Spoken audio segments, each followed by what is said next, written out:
going on, guys? It's Bruce Matson, your host of the show, Metric Scout Fantasy Football, the show where we look at fantasy football from a deeper perspective. We dig into redraft, dynasty, DFS, Devy, some campus to Canton action. We do it all.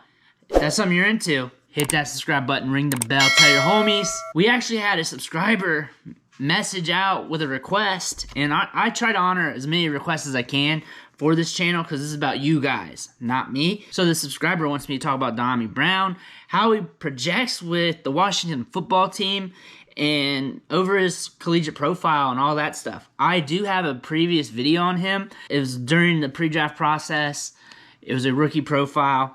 If you want more information, you can always check that, but I'm going to briefly cover this. I love his college production. He broke out early with a 27.83% market share at age 19 and followed that up last year at age 20 with a 30.38% market share of the offensive production. 2 straight or back-to-back 1,000-yard seasons, had 12 touchdowns in 2019 and 8 in 2020. Solid production there. Good age-adjusted production. He led all wide receivers in this draft with an ADOT of 18.7. One of the weird metrics is he didn't catch any screen passes. He's a true deep threat. He had 12 catches of 20 yards or more and averaged 3.11 yards per route run. He's one of the top wide receivers in this class in yards per route run, one of the most efficient wide receivers in the class. And when we get to his athletic metrics, there's a lot to like too. He measured in at 6'1", 185 pounds, but ran a 4.5 40-yard dash. Lower on the size adjusted speed score, average-ish on burst score, but all in all, decent athlete. We saw it on tape. He can get downfield. He can make plays happen. What is good about his game is that he has excellent ball skills.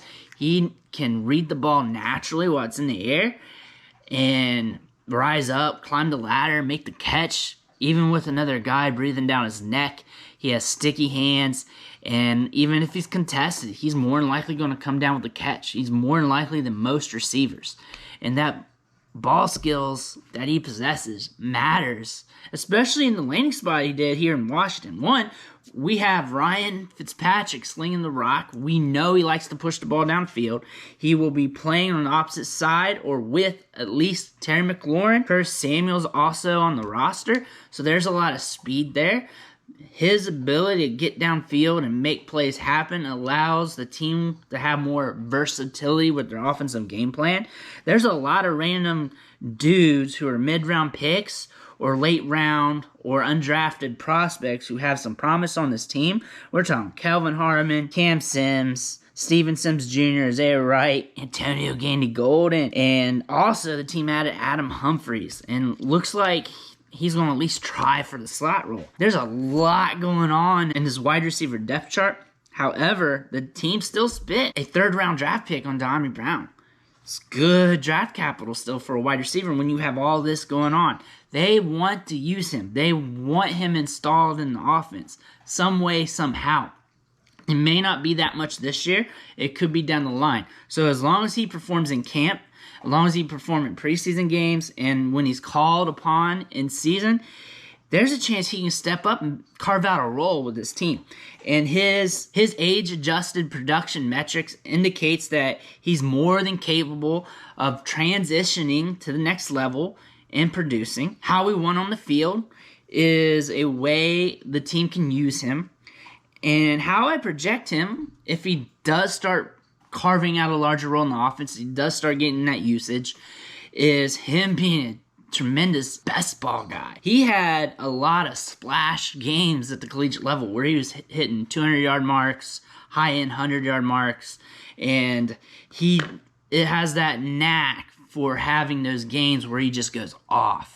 And that's something you want in best ball. I like his price in Dynasty. He's like a mid-second round pick. He's got like around a 20 ADP in rookie drafts. The price is perfect for him because he is a splash play here. He's either going to go off or give you nothing. And at that price point, it's worth taking the gamble on. When I think of Dyami Brown, I think of him as one of the last wide receivers in this class that I'm excited about. After the big guys come off the board, I'm very excited to be able to nail Dyami Brown in the second round of rookie drafts. I personally have been drafting him left and right at his ADP because, like I've been saying all offseason, I'm a big fan of this guy. I love age-adjusted production. I love where he's at metrically from a production standpoint and an athletic standpoint, and that is something I want to gamble on. I like how he wins on the field, and I think that can transition to Washington, especially with Ryan Fitzpatrick and company, and I think he can be a good complementary piece of his offense with Terry McLaurin, Curtis Samuel. And another thing you want to think about, Curtis Samuel's contract is kind of lengthy. I think it's around 4 or 5 years long. But after 2022, it's cuttable due to dead cap. It's not like a long-term thing. It's not a long marriage. So we could see him out of the fold sooner than later if he doesn't live up to expectations. This gives Dyami Brown a chance to increase his role in the roster, and 2 years isn't nothing for a rookie. I think he has more than enough time to blossom. Think about it, he's only 21 years old. He'll finish the season around 22, so plenty of time for him to develop. He's shown a lot of good promise during his collegiate career with good ball skills, age-adjusted production, just a really stout player. When we want to draft players in the second round of rookie drafts, we want to look at players that have been productive, have been able to produce at a young age, and continue that production throughout their career. Dyami Brown gives you that. He also gives you a way that we can see him winning on the field at the next level. And that's why I'm drafting him a lot in the second round.